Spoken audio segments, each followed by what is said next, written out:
MotorWeek is made possible by TireRack.com, State Farm, and WeatherTech. Regular viewers of MotorWeek know that one of our favorite performance cars is Chevrolet's Corvette ZR1. Since its debut in 1989, we've spent a good deal of time with our collective right foot planted firmly on the ZR1's gas pedal. We've always left the car wanting just one more turn behind the wheel. Well, since we couldn't think of a plausible reason to test the car again, we decided to take a closer look at the driving force behind the ZR1. The 4-cam, 32-valve aluminum wonder known as the Lt5. Exhilarating, powerful, beastly, the ultimate American sports car. These have all been used to describe the Corvette ZR1, a car that any car company would be proud to call its own. So it may come as a bit of a surprise that the heart of this beast, the all-aluminum Lt5 engine, is made by MerCruiser, the folks famous for marine engines. But this is not as crazy as it may sound. The job was simply too small for Chevy's own engine plants, which crank out thousands of units a day.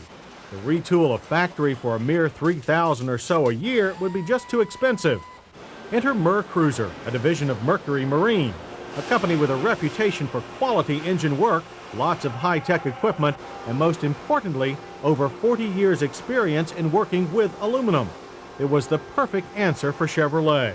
So they set the ball rolling, and production began about 3 years ago at MerCruiser's facility in Stillwater, Oklahoma. Components arrive for the Lt5 from all over, but don't get the idea that MerCruiser merely assembles these engines. With hundreds of complex milling and machining operations to be carried out, these massive computerized milling machines begin a precisely choreographed ballet of drill bits and grinders. This is where those years of aluminum fabrication experience start to pay off. It's here that some 95% of the drilling, boring, and machining necessary for the Lt5 is performed. And through it all, tolerances are maintained to within plus or minus 7 microns. That's about 1/10 the thickness of a human hair.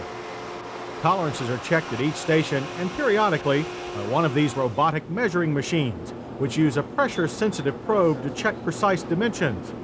To maintain these tolerances, the temperature of the metal must be closely regulated during all phases of the operation. Technician Al Kersey explains. Because aluminum, especially aluminum, will change its shape and size due to temperature change. The coolant absorbs heat from the parts as the parts are being machined. So the coolant temperature is really critical.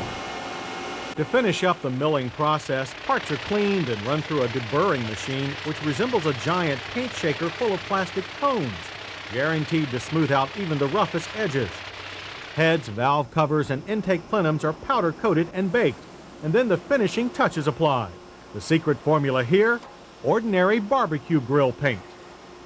The Lt5 really starts to take shape in the final assembly area. Here, everything from seating the valves and pistons to torquing down the heads and adding the wiring harness is completed. A surprising amount of the work is done by hand, and most workers are proficient in several jobs. Instruction books at each station permit workers to pick up a new skill quickly. As each engine is finished, it is placed on a special cart and rolled into the dyno room for a thorough checkup. Each Lt5 is put through its paces for about an hour, undergoing tests ranging from half-throttle cruising to full power blast. But our story doesn't end here. Being, after all, a marine engine company, it didn't surprise us to learn that MerCruiser had secured 2 Lt5s for themselves. One pulls this shiny red ZR1, which in turn pulls around this snazzy wave-skipping boat powered by, you guessed it, an Lt5.